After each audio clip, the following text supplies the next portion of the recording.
Union. Count us in.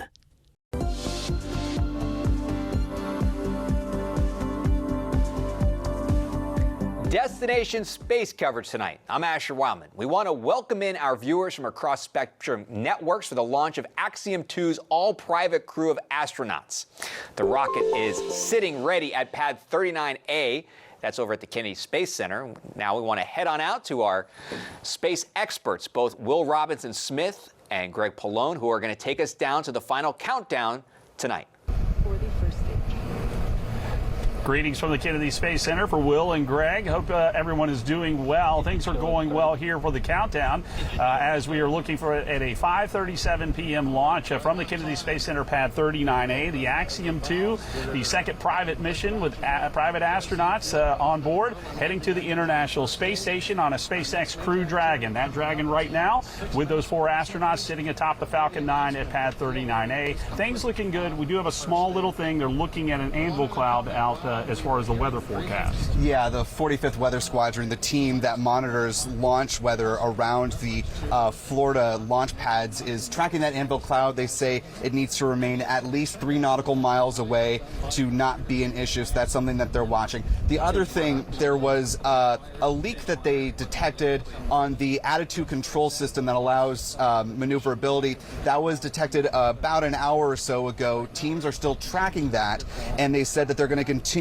monitoring it up until T-minus 35 seconds, at which point one of 2 things will happen. Either you won't hear anything about it, which means they've done all the checks and they're ready to go forward, or they're going to call hold, which means that they're going to stop for today, because this is an instantaneous launch window, meaning there's 1 second and 1 second only when that bird can fly.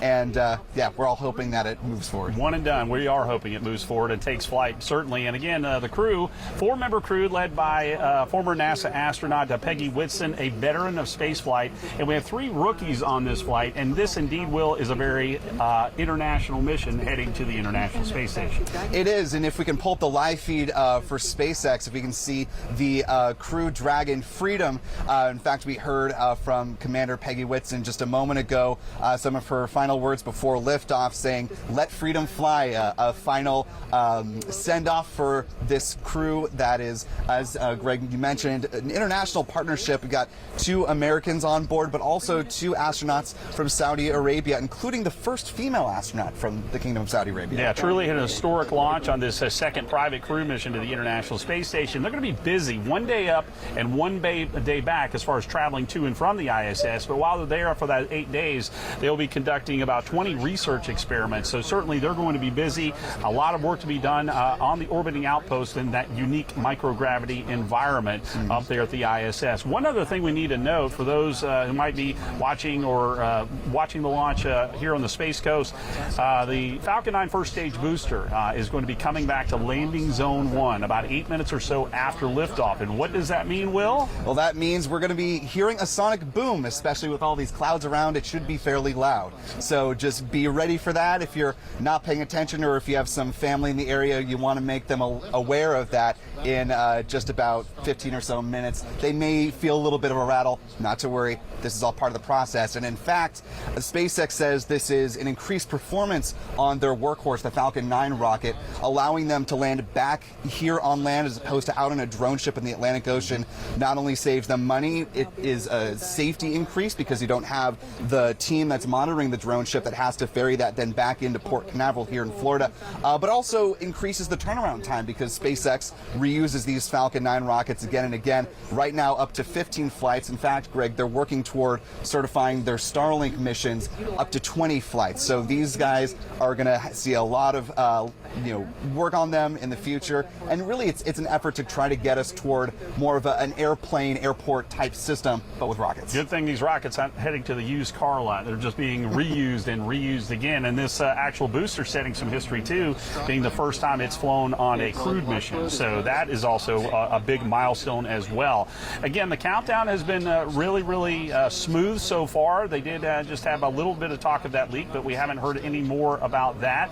The crew had suited up earlier today. They had headed out in their Teslas to pad 39A, and now they are comfortably snug in their Crew Dragon capsule on board the Falcon 9 as it stands ready at historic pad 39A, ready for liftoff here in just a couple of minutes here. So things looking good. We are monitoring that weather, but according to what we're hearing from the feeds, things are going smoothly as far as that is concerned. Will, just to reiterate what you said, as long as this anvil cloud stays at least 3 miles away from the pad, then it'll be fine. We heard it last, it was about 5 miles away. So let's hope that little guy decides to stay put where he is so we can have this launch.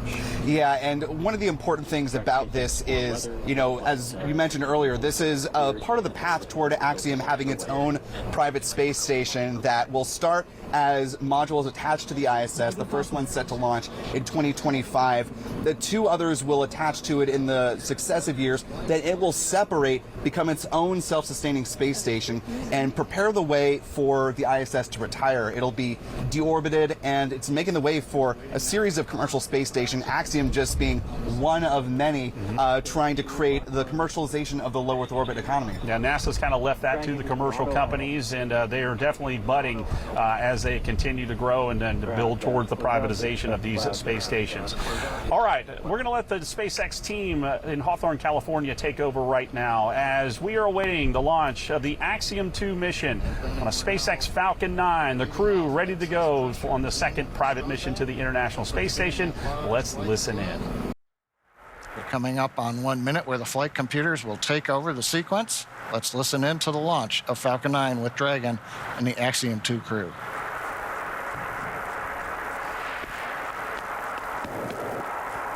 FTS is armed, Falcon 9 is in startup and is now controlling. Dragon is in countdown.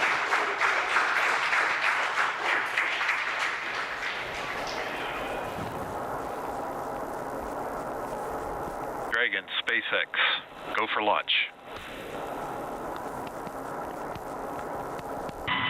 Dragon, copy. Go for launch. T-minus 30 seconds.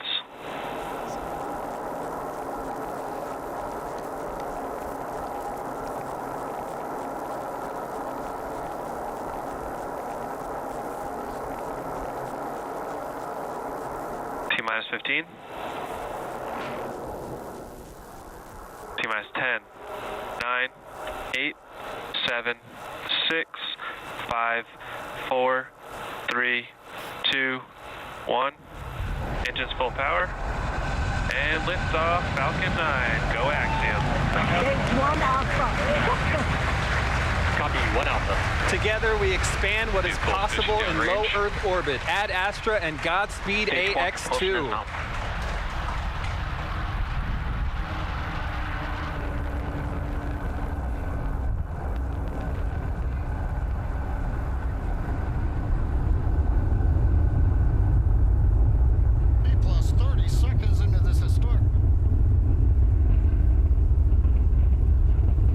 Plus 36 seconds into flight. A great view of Falcon 9 heading to space. Power telemetry is nominal. Stage 1 throttle down. Power telemetry nominal. We're into the throttle bucket. The first stage is throttle down power on the Merlin engines in preparation for max Q.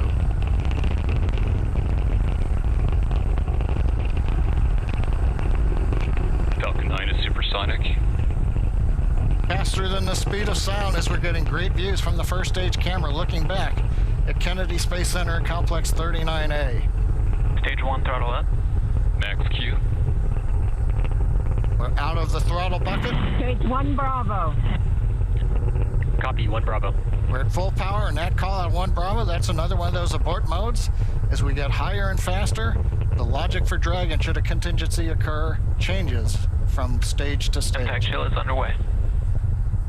Chill announcement says we're getting the turbo pump on the second stage engine cooled down in preparation for its light up coming up in just another minute from now.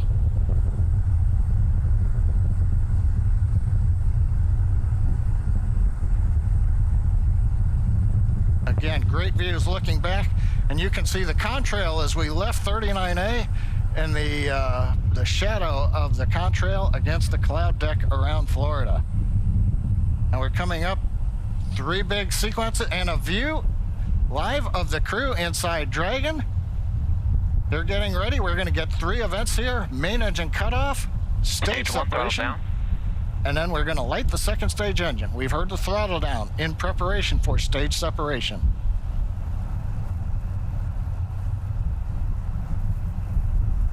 Eco. 2 Alpha. Stage separation confirmed.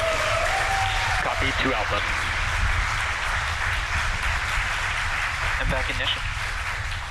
Stage 1, boost back startup. All right, stage separation. We've lit the second stage engine.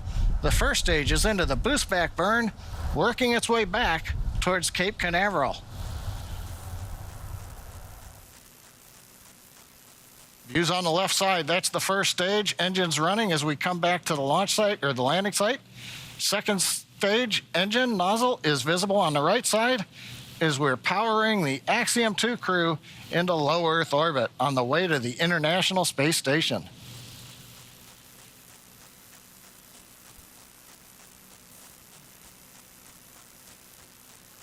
Waiting for call out that the boost back burn is complete.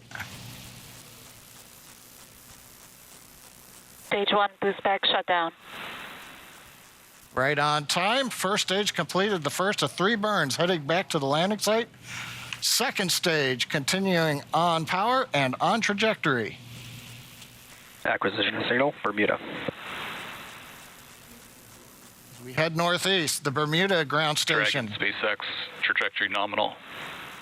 Bermuda is listening into the vehicle now. Nominal trajectory. And the crew hears the call out of a nominal trajectory. So 4 minutes into flight, everything continuing to go well. First stage heading back, and there's the crew on the second stage getting the ride into orbit to the space station.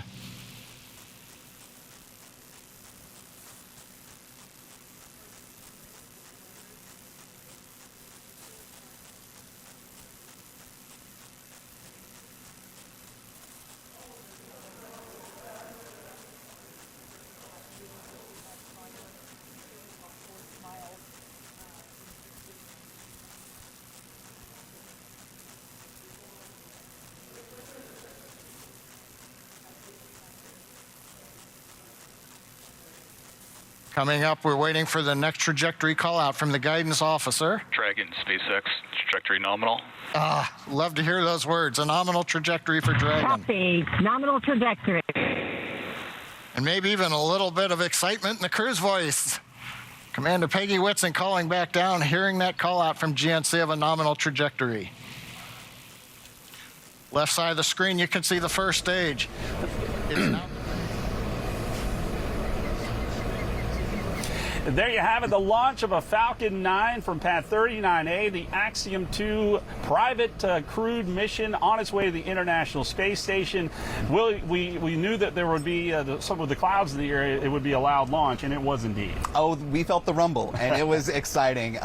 You know, this is the 25th launch from Florida's Space Coast of the year, and what a launch it was. Rocketing off right on time. We didn't hear any word about the leak, which means they were able to resolve that issue and press on forward with it. And now we are waiting for the first stage booster to return back to land, and that sonic boom that we've been talking about, that should be happening in the next couple minutes or so. So again, if you have some family or friends that are here in the Brevard County Space Coast area, you might want to shoot them a quick text, let them know that that's coming in. It is indeed, and we're hearing the word nominal a lot from Commander Peggy Whitson, so that is good indeed. And folks, we have a tradition on Spectrum News.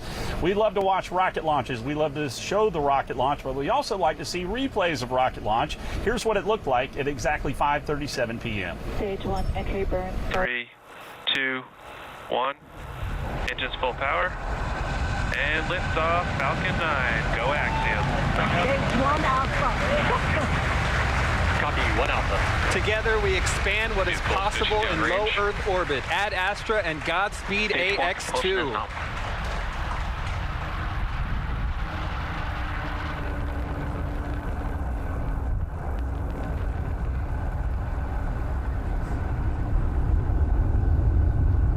rocket, continuing SpaceX's very solid year so far, this being mission number 34 for them, because of course they don't just launch from here in Florida, but also from Vandenberg Space Force Base out in California. A lot of times those are kind of hidden by a lot of fog in the overnight hours, but nothing like that out here. We got some clouds around, but fortunately that Anvil cloud stayed away, the leak issue was resolved, so just a beautiful launch. We're awaiting the booster coming back. Absolutely. Beginning a 10-day mission. It'll take them a day to get up to the ISS and a day back.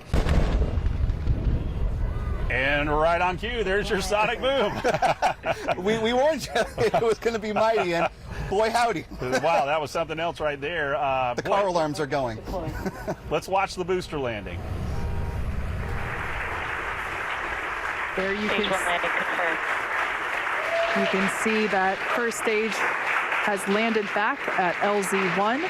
This is the first time that we have performed a land landing on a crew mission.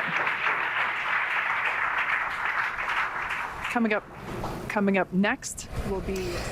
And you heard that this was the 194th recovery of an orbital class rocket, but this one making history, as you just heard, being the first time that they've returned a booster to the land following a crewed launch, something very important because it saves them time, money, and safety extension, because they don't have to have a drone ship out in the ocean, have a crew out there, have to monitor the weather, and then bring it back to Port Canaveral. It also meant that the people with the car alarms here in the parking lot behind us had to go shut those off. Hard to believe we still have those these days. Absolutely incredible, an amazing launch, an amazing landing. Now these 4 astronauts will arrive at the ISS tomorrow morning to begin their journey, but things are looking good for this mission so far, for the Axiom 2 private crew mission. And as we've said during our coverage, this is Axiom's sort of the precursor to Axiom building their own private space station up in orbit. We talked about the ISS will be decommissioned here probably around 2030 or so, and then they'll continue to have these private space stations up and operational to work in that microgravity orbit, continue the research, continue all that science.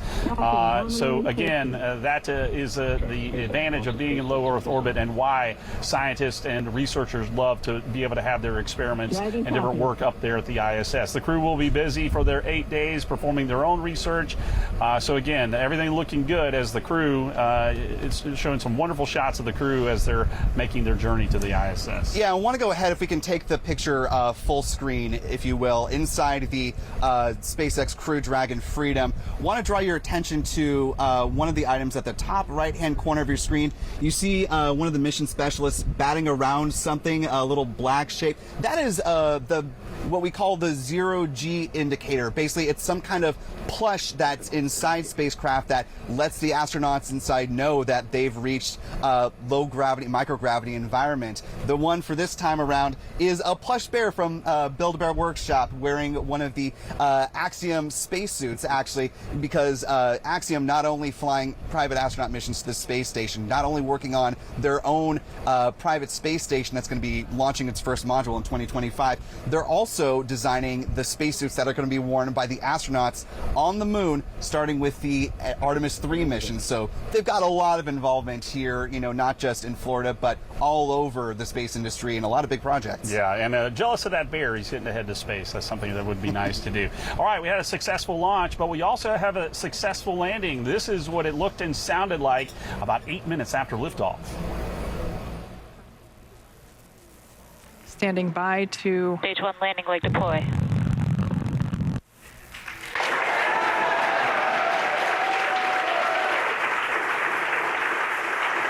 There you Stage 1 landing confirmed.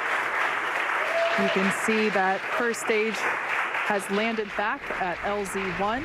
This is the first time that we and you see that successful landing there again. That was excellent. And now what we're waiting for in about, just under a minute now, or some change, maybe about 10 seconds, is going to be what's called Dragon separation. So you saw the first stage booster come back, land on land.